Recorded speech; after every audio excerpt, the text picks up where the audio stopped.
Miss Skelly here, and today I'm going to be continuing reading The One and Only Bob. These are chapters 85 to 96. Here we go.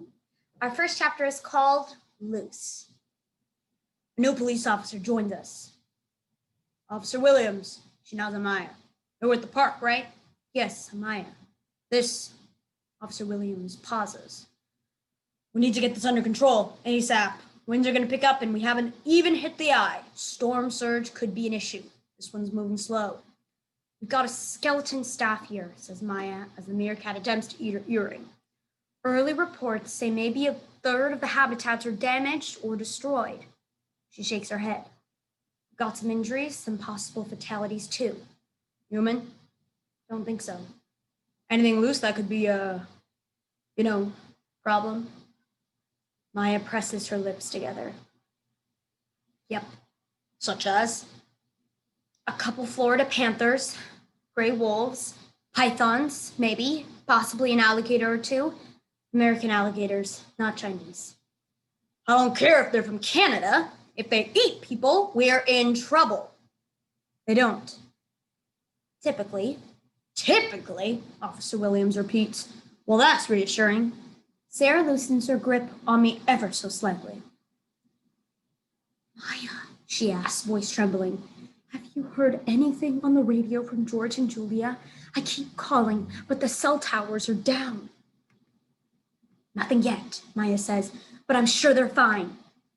Nearest shelter is over at Lincoln Elementary, says Officer Williams. You could check there. Sarah frowns. They were probably here right before the tornado hit.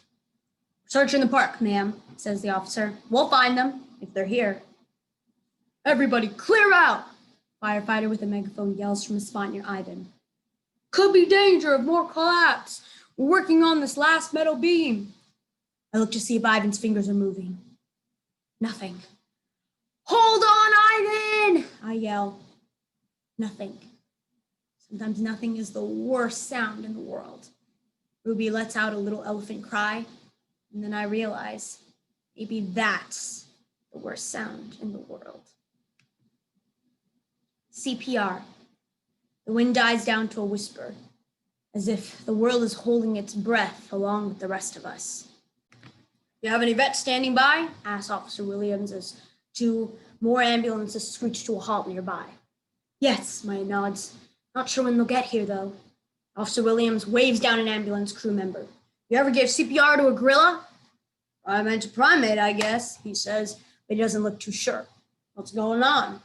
We're waiting on equipment, but we're stretched pretty thin. Lots of structural damage on the north side of town, says Officer Williams. We're going to get a chain in that last beam. Try pulling it free with one of the cars. Somebody under there? Gorilla, we think. Not sure what else. Who else? Look at all the cement, all the wood and metal. Nobody could survive that. Not even a silverback gorilla with the strength of 8 men. And yet, Ivan's fingers moved. And then they didn't. Several minutes pass. The rain slows a bit, along with the wind. The crowd watches as 3 firefighters attach a long chain to the metal beam next to Ivan and hook it to a tow bar on the rear of a police car. Back up, folks, calls the megaphone guy. Farther! The chain clanks, the car growls, the wheels squeal. Grinding, groaning. Progress. Just a bit. The big chunk of metal has definitely moved a whisker or two. More grinding. Wheels dig holes in the ground. Mud flies like thick brown rain. A lurch, a snap. Clanks and rumbles as the big beam jerks free.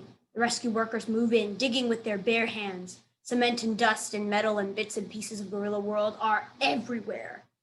Where is Ivan? No movement, nothing. But after a few more minutes, one thing is clear. A gorilla-shaped mound has appeared, covered by dust and dirt and debris and splattered with rain. Just lies there. I've lost a lot in my life. My whole family, Stella. But Ivan? No, it can't happen. Not Ivan. Miracle.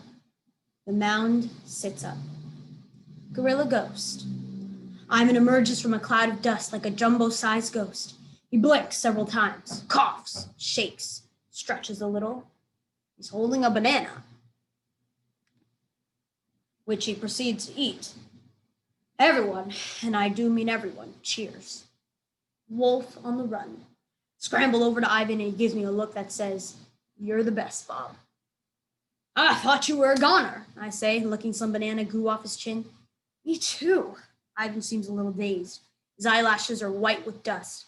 "What happened anyway?" "Tornado." "Ruby okay? Kenyani? Julia? George?" "Haven't seen Julia or George yet. Kenyani's over there, carrying on." A paramedic holding a box of medical equipment approaches us nervously. "I've got this," calls a woman I recognize as one of the park veterinarians. Paramedic looks happy to step aside. The vet gently but firmly pushes me out of the way. "I'll be back," I tell Ivan. I run to Kenyani. "He's good, totally good." The look of joy in her eyes makes me want to give her an affectionate nose nudge. Almost. From there, I join Ruby and Maya. "I was so scared, Bob," Ruby whispers. "Me too," I admit. "Me too. But he's fine, I promise." We watch a pair of otters dart past, chased by a guy with a net. One of the firefighters who'd been clearing debris yells, "We're clear here! No sign of other victims!" Sarah closes her eyes and I can smell her relieved tears. While Maya listens to her walkie-talkie trying to take stock of the damage to the park, Officer Williams' police radio hisses and crackles with new problems, new flooding, new dire predictions.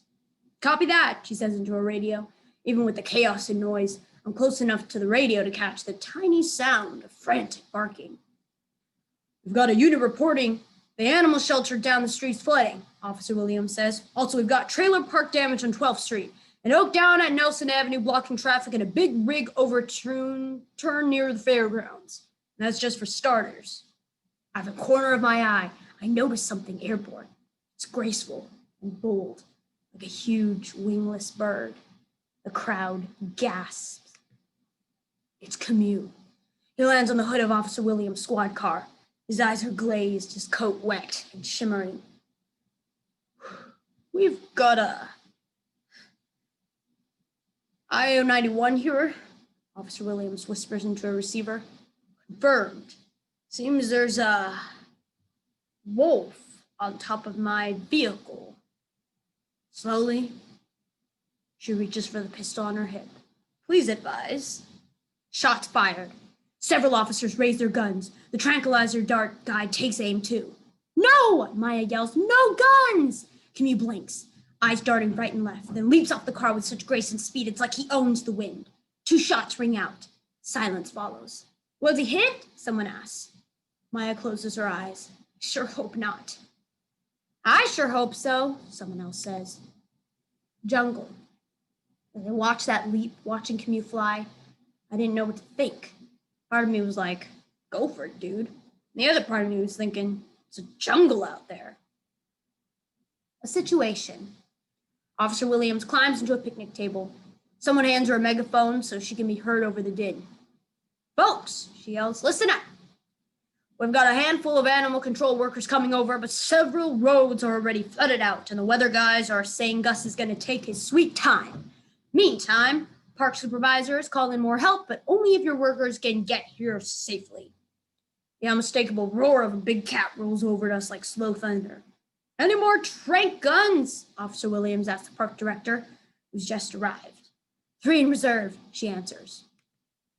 "Nets?" "We have a dozen." "Okay then." Officer Williams' radio crackles. I can hear more shouting, more barking dogs. "Shelter's flooding," she says. "Yeah, that's happened there before," the director says, "usually just a foot or 2 of water." "Okay, public safety is where we start." Officer Williams wipes rain from her forehead. "We need to get the word out these animals are on the loose." "Of course," says the director. "We have protocols in place, but we need to be careful how we word this. People might overreact." "Ma'am," the firefighter interrupts. "I see a python in my backyard. I'm sure as heck gonna overreact." "First things first," says Officer Williams. "Try to the main office, check wreckage for any survivors, human or animal, fan out with trank guns, get an inventory on how many animals are loose." I wonder how it's possible that Officer Williams can seem so composed. The air reeks with fear from animals, birds, people, for me. And yet, she doesn't seem worried about herself, just other people. Weird, the way some humans stick their necks out for others. Doesn't make a whole lot of sense, does it? Again, the crackle, the hiss, the barking. My ears perk up for a minute. Was that a familiar voice? Maybe someone I know is in the slammer? I'm going to the shelter at the elementary school, Sarah says.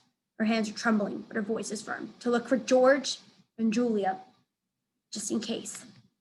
She strokes my head, and I'm happy to let her. I wonder if I should tag along with her, see if I can help out, now that I know Ivan and Ruby are safe.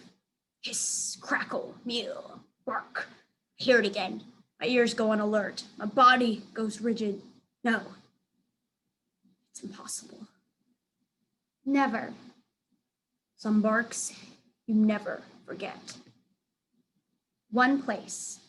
I know what I have to do.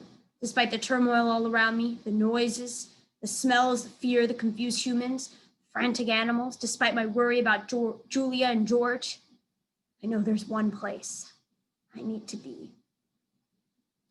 Those are the end of our chapters for today. We will continue reading next time.